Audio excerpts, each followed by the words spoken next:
Hello there and welcome once again to The Verdict. Mick Cornett with Meyers. We're here every week meeting interesting people and dealing with topical issues. And today an issue in Oklahoma that, may have improved, but we still got a long way to go in these areas that we're going to discuss. Yes, we're going to, the title of the show is Adopt, Adopt, Adopt. Tried to emphasize that a little bit, but what we are talking about are animals. Mm-hmm. My wife and I, Amanda, were very pleased on a little foray we took the other day to go into the Humane Society, and we came out with 2 cats. Well, congratulations. Yes, and we'll see them. Oh, yes. Romeo and Lulu are the new members of our household, but during the course of that process, we became reacquainted with somebody that we met 2 or 3 days after she was born, Chelsea Thiessen. And she is going to be our guest today, talking about the Oklahoma Humane Society and their projects, primarily focusing on adoption. Yeah, doing work statewide, the Oklahoma Humane Society. Today's topic on The Verdict, and we'll be right back.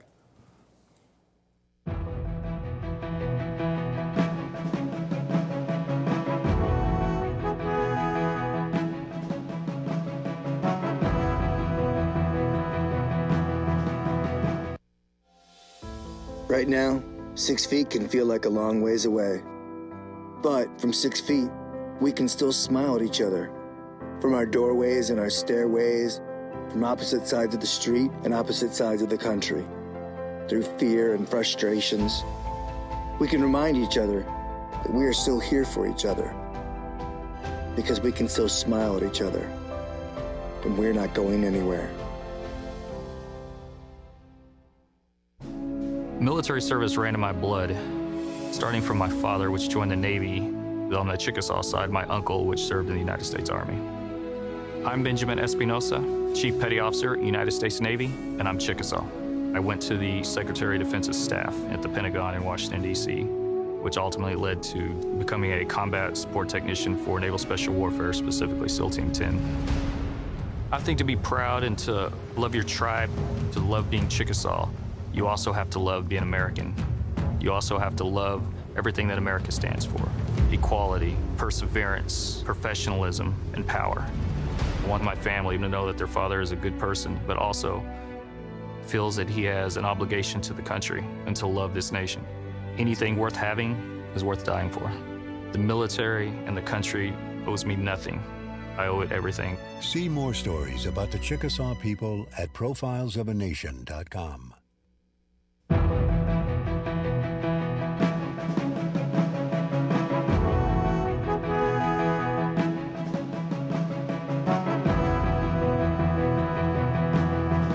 Welcome back to the set of The Verdict. Mick Cornett with Kent Meyers. Kent's going to introduce today's guest.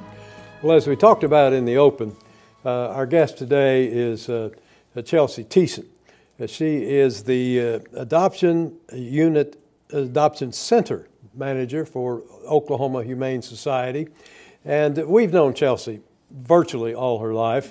And she was recently employed by and works with the Oklahoma Humane Society as the Adoption Center Manager. She did her undergraduate work at UCO in musical theater. She has played a number of roles while at UCO, one of which was in Grease as Rizzo. That was my favorite role out of that show. Anyway, she is thrilled to be working with the Humane Society, and she's got a lot of good information to impart to you, and I know you'll enjoy it. Chelsea, welcome. Hey, thanks for having me. It's great to have you, and thanks for taking on this tremendously important role in the state's needs, and that is just trying to find more and more stray animals a home and trying to create more responsible pet owners. Yeah. Because we've always had a problem. Now, I'm going to go into a quick story here. I grew up in the suburbs. Mm-hmm. When I was a kid, so this is 1960s, early 1970s, it just seems like dogs roamed the communities. Yeah. Maybe you were supposed to keep your dog in your house or in your fenced-in backyard, but, maybe they had a tag. But you kind of knew as a kid, which dogs might chase you, which dogs might be bigger than you, and you kind of, as you maneuvered your bike or walked through the neighborhood, you kind of had to know, where the dogs lived. But now, I think, although we still have a long way to go in these areas, and I'm sure you've got some numbers that'll illustrate that, I do think that the culture has changed, and there's a higher level of responsibility from those memories that I have today. Am I at least on the right track there? For sure. Yeah, education is something that's fundamental to the Humane Society. We take that very seriously. Every adopter that comes through our doors, we just try to really implement that this is a member of your family, not just an accessory. You're bringing in, it's a serious responsibility and commitment. Yeah, and so give me some numbers. How large is the problem? How large is the success story? Whatever numbers you're most willing to share, what do we need to know about from a size perspective? Right. Well, the Oklahoma Humane Society started about 15 years ago when a group of people saw a need with the real overcrowding problem that they were having at the shelter. At that time, the rate of animals that made it out of the shelter alive was around 15 to 20%. Since we've started becoming involved along with hundreds of other rescues in the area, it's 80 to 90% of the animals are making it out of the shelter alive, which is incredible. It is. So, yeah. It is. I mean, that's thousands and tens of thousands of animals. Yeah. Now we have some pictures of of the new member of your family. The members of the Meyers family. Let's take a look here, Kent. It's Romeo. Introduce us here. And Lulu. Can you tell which one's which? No. Well, Amanda put the appropriate collar around the girl, Romeo or Lulu, with a flower, but you can't tell from that picture which is which. I see. And so what went into this decision? I mean, whose idea was this? Yours, Amanda's? And then take us through the process so we can give people at home an opportunity to see what it's like to go out and bring these two lovely animals into their lives. Like all the major decisions in our lives, the idea was formed and brought about by Amanda. Uh-huh. And you followed orders. I did. She said, let's go for a ride. And she took me for a ride, I'll tell you. But I said, where are we going? And she said, we're going to go by the Humane Society. I want to see about, I saw a couple of kittens. Mm-hmm. A picture of a couple of kittens I'd like to look at. And, I said, fine. I mean, she has never steered me wrong in the 37 years of marriage. I didn't expect this to be a problem, and of course it hasn't been. It's been a delight. Yeah. What was the process like, though? Well, we walked in the door, and there was Chelsea. We met her first, and that made the process move smoothly, and she promised not to void our attempt to adopt by virtue of what she may have known about us and her prior knowledge. But, Chelsea, apparently you're not all that particular about who you give animals to. Beyond that. Well, she didn't know Amanda and I were married for a while, so I think it was a good fit. Yeah. So what happens when a person walks in and said, I'm thinking I might want to adopt an animal? What would advice and what would you do next? Right. So me and my team at the Adoption Center, we're there to advocate for all of the animals that we have. No animals spend the night at the Adoption Center. They come visit us, kind of like daycare. Their fosters drop them off, and then we're there with information from their fosters to pass along to the public about, if you have kids in your home, if you have other pets in your home, there are certain animals that will fit better. I see. For some animals might do well with other animals in the home. Right. Some animals might need to be the only animals in the home. Right. That's good advice. Yeah. And so how many people like the Meyers walk into the Humane Society on a daily basis? It depends. Some days are busier than others. We live for the weekend because we're really busy on the weekend, and we're able to get lots of animals out the door on Saturdays and Sundays. But every once in a while, we'll have a crazy busy Tuesday where we get to find, 5 or 6 dogs, their forever home, which is awesome. Yeah. Well, I thought the process was exceptionally efficient and thorough. Tell our viewers the kinds of information you want to learn from somebody that says, I want to adopt an animal.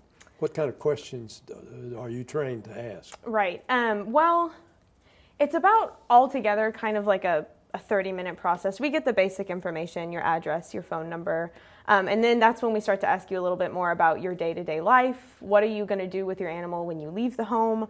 Do you have kids? Do you have other pets? How long will you be gone if you're leaving the home? Are you planning on crate training? Are you planning on boarding them when you go on vacation? Just little things that people don't often think about when they get wrapped up in the excitement of bringing home an animal. You're wanting them to be prepared for this assignment. Right, Yeah. because it is exciting, but we want to make sure that we're setting up not only the animal, but the person for success as well. So, not all animals eat the same food. Do Right. you give any advice about not necessarily what brand to buy, but what kind of food to select for the pet? yeah, we have a partnership with Hill's Science Diet. They help all kinds of different shelters and rescues in the country. So we partner with them on our food, and that's what we feed the majority of our animals. Of course, we get animals all the time with medical conditions that need certain types of food for digestive reasons, urinary reasons, whatever that may be. We're always really on top of that, making sure that the adopter knows exactly what they're getting themselves into going forward, what kind of food this animal's going to need to be on. But other than that, it's really up to the adopter. At any given time, on a normal weekend, how many pets would you have in your office available for adoption? In our program, we have anywhere from we average about 200 animals at any given time in our entire program. Is that statewide or just Oklahoma Statewide. City? Statewide. At the adoption center, we have 7 to 12 dogs, and then I would say 20, 25 cats. Mm-hmm. Yeah. So you work with the city's animal welfare department. How does that Yes. relationship work? Yeah, so we have a contract with them. We pull the majority of our animals from the shelter. That's kind of why we were founded. We saw that need there. Our intake team shares a parking lot with the Oklahoma City Animal Shelter, so they walk over there a couple times a week, and they pull dogs either to come into our program or to come into our relocation program, which is something that I think is really special. We have this relocation program where we'll go over there and pull dogs, and if we don't have the space for them, we have partnerships with other shelters up in the Northeast where we're able to send them on a weekly basis. We have drivers go from Oklahoma to Minnesota. So Chelsea Thiessen is with the Oklahoma Humane Society. More with Chelsea when we get back. You're watching The Verdict.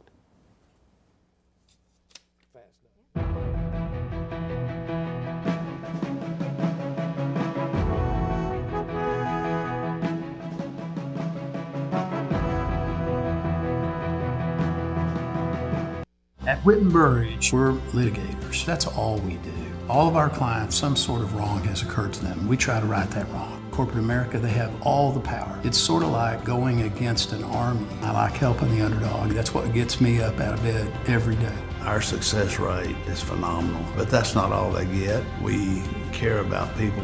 I'm very proud of what we've been able to do for our clients, and I'm looking forward to what we're going to do in the future. There's still a lot of wrongs that need to be righted. OU Law has a history and heritage that are unparalleled. At the University of Oklahoma College of Law, we empower our students to pursue the career of their dreams. We have the highest U.S. News ranking ever achieved by an Oklahoma law school. We are the first law school in the country to launch a college-wide digital initiative. And this year, our competition teams ranked number 2 in the nation. OU Law, generations of excellence, limitless possibilities. When I came to work for the ODVA, I started realizing the opportunity to take care of veterans. It's a powerful thing when you realize that you are taking care of people that made history. Working here is a calling. It's really, really important that they don't just come here to exist. We want to give them meaning to their lives. We try to make life happy and meaningful and fulfilled for our veterans.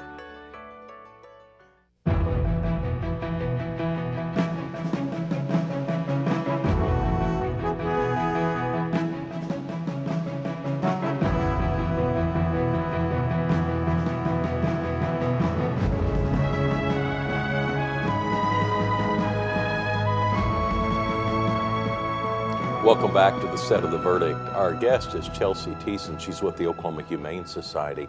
How do you get animals ready for adoption? They don't just come in one hour and go out the next hour. What happens? So like I mentioned before, we pull the majority of our animals from the Oklahoma City Animal Welfare Shelter on 29th Street. Once those animals are in our program, we see them for any medical needs they might have. Most of the animals that come from the shelter are not spayed or neutered, That's really important to us. That's kind of... Because what your shirt says. Yes, spay, neuter, adopt, foster, donate. This is super important here to just kind of help reduce the overpopulation problem that we already have. So any animal that comes out of our program has had that fixed surgery. So yeah, most of our animals come from the shelter. We also have an animal advocacy program that offices out of the Palomar Family Justice Center. So in that case, we help animals that are in crisis of domestic abuse situations. And then a small percentage of our animals may come from rehoming applications that are filled out on our website.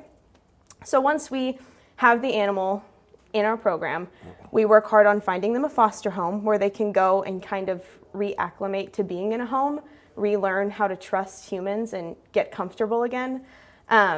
While they're there, they'll be seen by our team of vets. If they need the spay-neuter surgery, that will happen. If they need vaccinations, that will happen. Some animals we get do end up needing major surgeries like amputations and things, and we have a team of vets that take care of that. So they spend a couple of weeks in foster homes or at our intake facility before they're considered adoption ready. Well, not all adoptions, I'm sure, are successful. I'm sure a vast majority are. But what do you do when a customer walks in and walks back in? Right. Says this just isn't working. Yeah.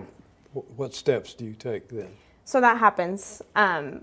Not too often, which is great, but unfortunately it does. Well, the preparation you do before Right. keeps that number down, Right. I'm sure. Yeah, we hope to avoid it, but when it does happen, we always welcome the animal back into our program. We really emphasize and stress, please call us if it's not working out, because once the animal is in our program, they're in our program. We're advocating for them for their whole life. We have fosters that have had dogs in their homes for up to a year at a time. We work with a bunch of really dedicated individuals that are dedicated to the cause and want to make this work. So we've always got the space for our returns. We welcome them back. It's usually a sad situation, and we understand that sometimes things don't work out.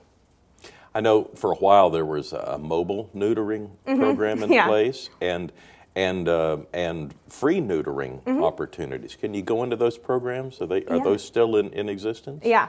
Our spay and neuter clinic is amazing. It's a team of superheroes that do 60 to 90 surgeries a day while they're open, which is insane. It's a lot.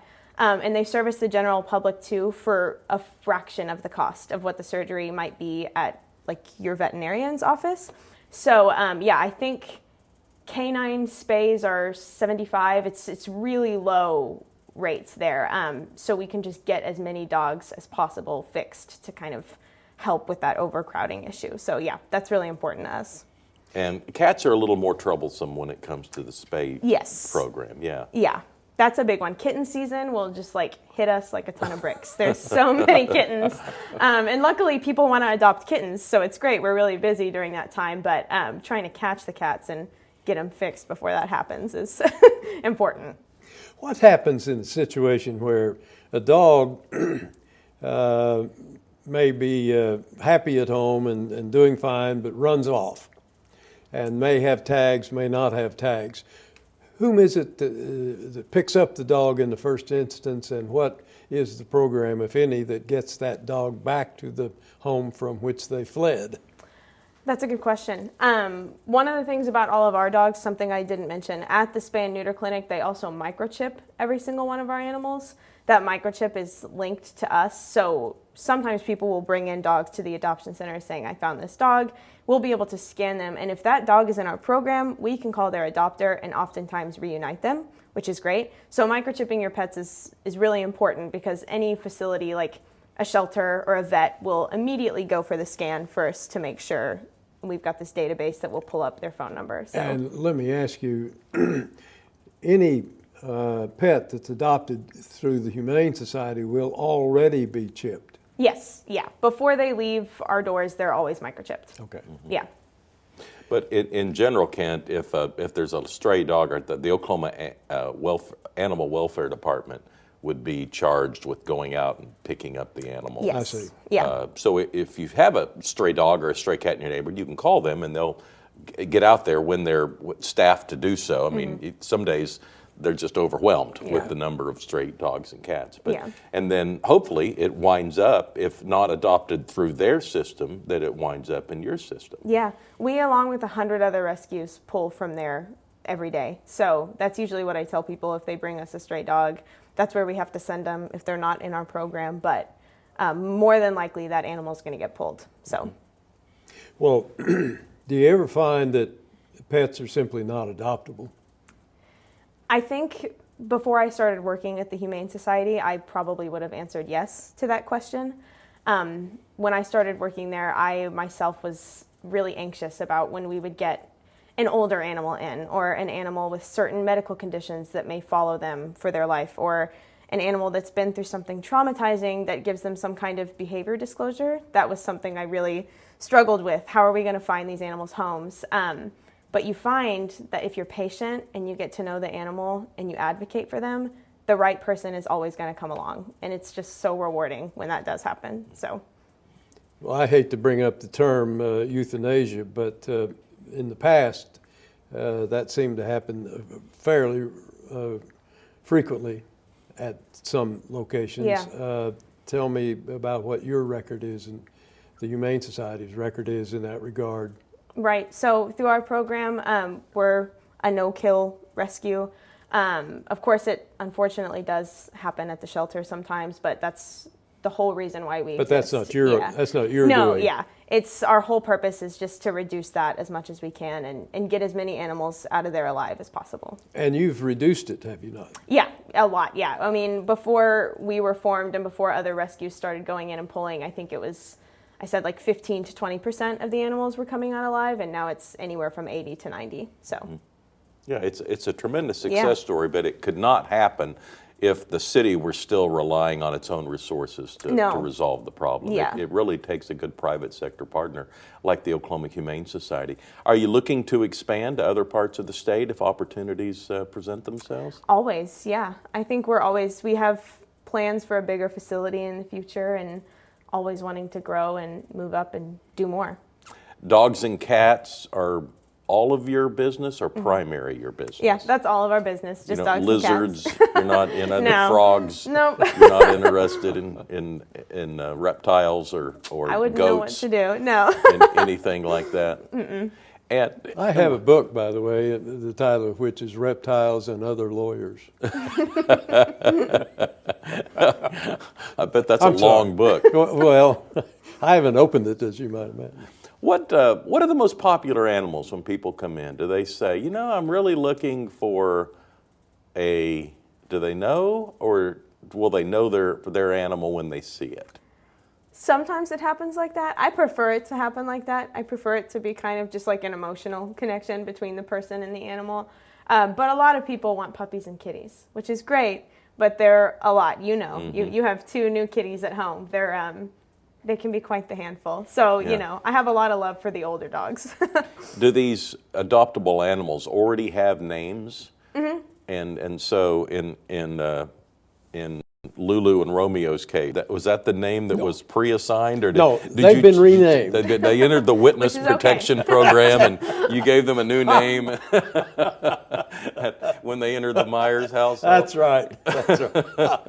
I assume that's not a big problem No. for a dog or an No. ant, especially if they're young. Right. The animals that we have at the adoption center, they've already been named, they've already been loved on, they've already been spoiled. We could not do what we do without our fosters, and they are, super important to us. Well, Chelsea, please take along our appreciation back to your staff and your board of directors. And it's so important throughout the state to work with the government operations of these organizations.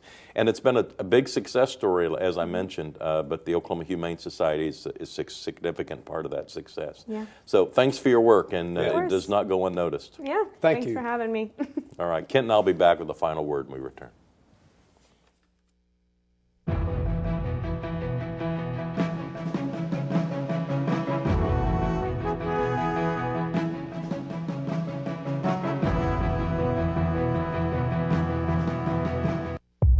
This is the epidemic of my generation. This is my HIV. This is my Black Plague.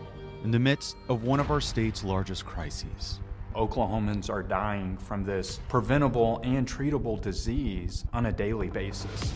We believe there's hope. That little pill will cause destruction through your whole life.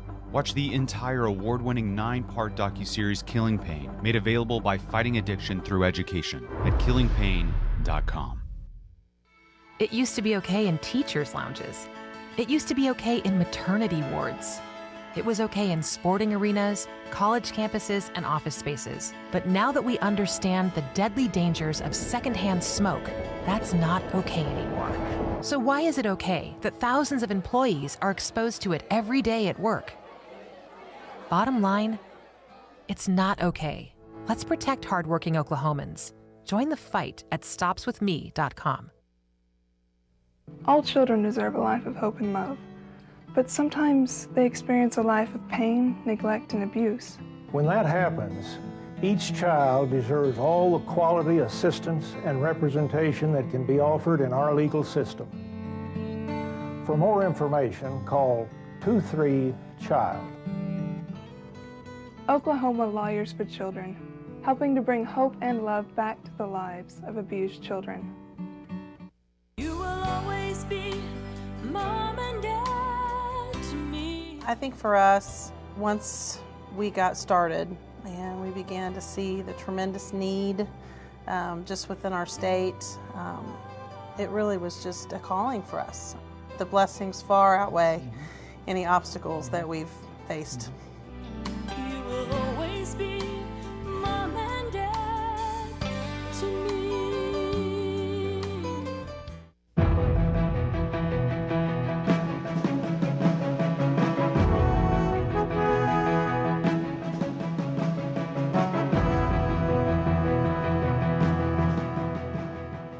The Oklahoma Humane Society doing some great work, and we really appreciate Chelsea coming on the show. Yeah, she knows what she's talking about, and we do appreciate her. And on behalf of Amanda and me, we thank them for Lulu and Romeo, who I'm sure are roaming at the moment. You can go on their website and get more information. It's okhumane.org. That's okhumane.org. And we have a website, theverdict.tv. Tell us about a guest you'd like to see or a subject you'd like to see us discussed. That's going to do it for now. We'll see you next week on The Verdict.